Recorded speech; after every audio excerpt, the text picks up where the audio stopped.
Thanks for the opportunity to speak to your project. My name's Simon Dodd, Director of JPE Design Studios. I'm Kelsey Lafont. I'm Senior Interior Agent. And we're keen to describe the project we've worked with Aurecon for about 2 years now. It's recently completed about 6 months ago. So very different to your previous project, but keeps things interesting.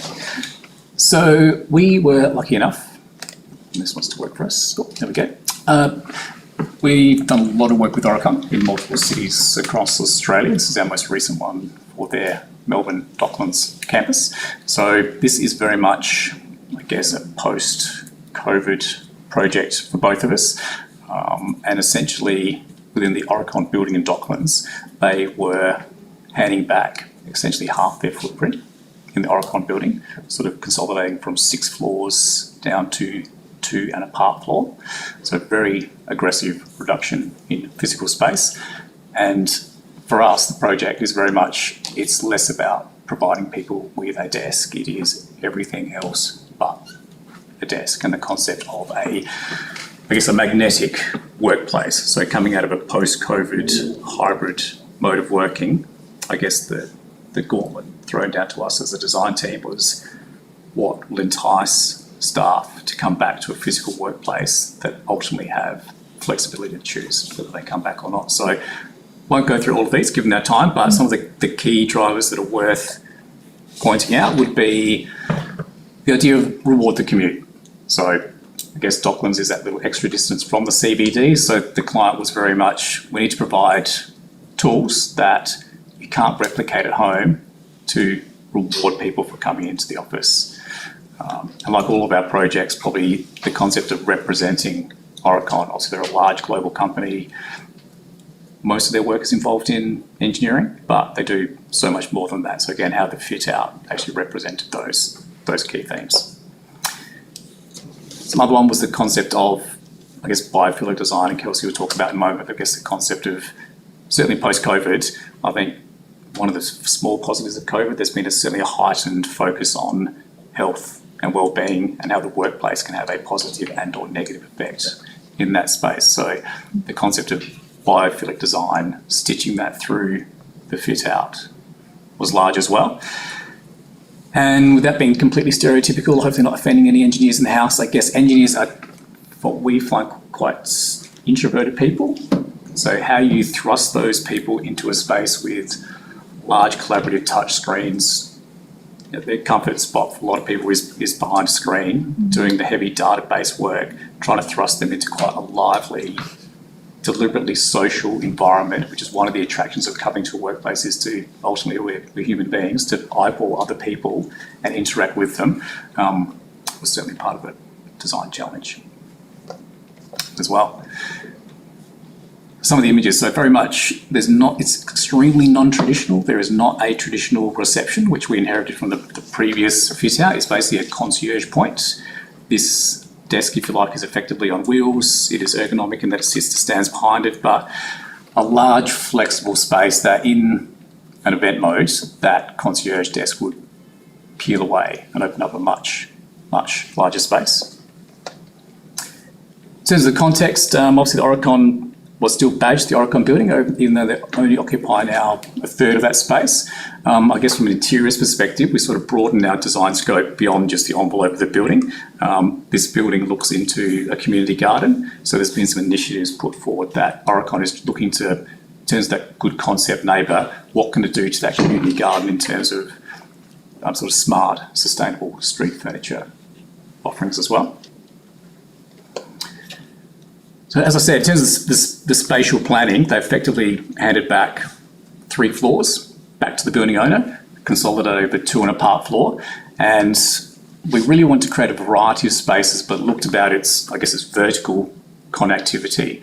We were lucky enough that there was currently an internal staircase. So a lot of our spatial planning was heavily based around the stair as being quite an active live node.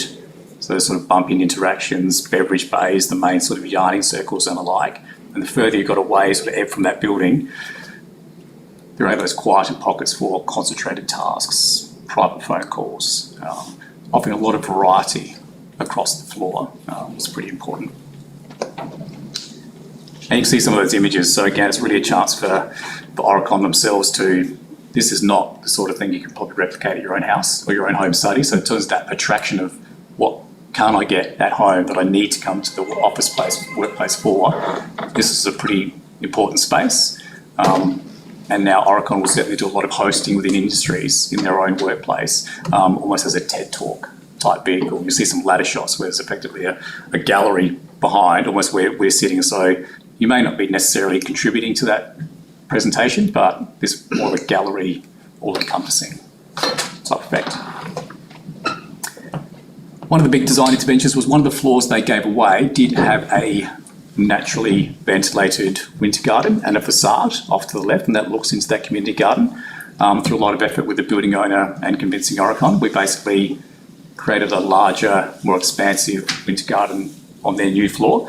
And again, this is a very large social hub. There's only one over 2.5 floors, whereas their previous fit out would have had multiple work cafes over every single floor. So it didn't really almost force people to interact.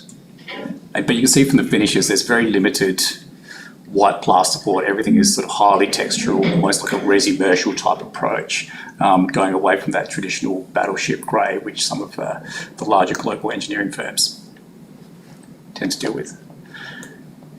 And I won't go through the full depth. I guess what we tried to describe with this slide is, because we were working with engineers who are heavily data-based, almost our design had a research base to it. So it was heat mapping. So we looked at a zone, where were the hotspots? We looked at the idea of sensory mapping. We actually put some smarts behind our design, not just thrusting a floor plan in front of them. And so off the back of that, where we really wanted to create a place for destination. So this is actually just sort of off to the right of when you arrive into your reception space. We wanted to create a real sort of sense of arrival, destination, client lounge. And as you work through your workspace zones, you can weave through these sort of nodes of like almost neighborhood meeting pods. They're all sort of curved, sort of angled slightly. You're never really looking at the same thing once or twice. And then this is where we did a real exercise of what's the main sensory experience. Is it high sensory, low sensory, or is it sort of your core support zones? And that's how we sort of laid out where everything ideally should function. And, you know, for example, like this is still the client lounge, but there's actually just pockets of low sensory to high sensory. And we focused a lot on health and well-being in our design. That was sort of the core key theme, was health and well-being and giving back to the staff. So we have a lot of integrated planting and, what was the other term? Okay. Take a minute or so. Oh, thank you. Finish it off, yeah. Yeah, well, I guess I'll just finish off with the health and well-being. You know, we along sort of the whole core on every level, we've got like everything from sort of your sanctuary room, your break room, your parent room if you need to bring your kid in. You know, we've got like multi-faith. It's just, we provided so many spaces that if you needed a break or if you needed a quiet or you needed to touch down with someone, that's why you were coming to the office. That's what was bringing you there.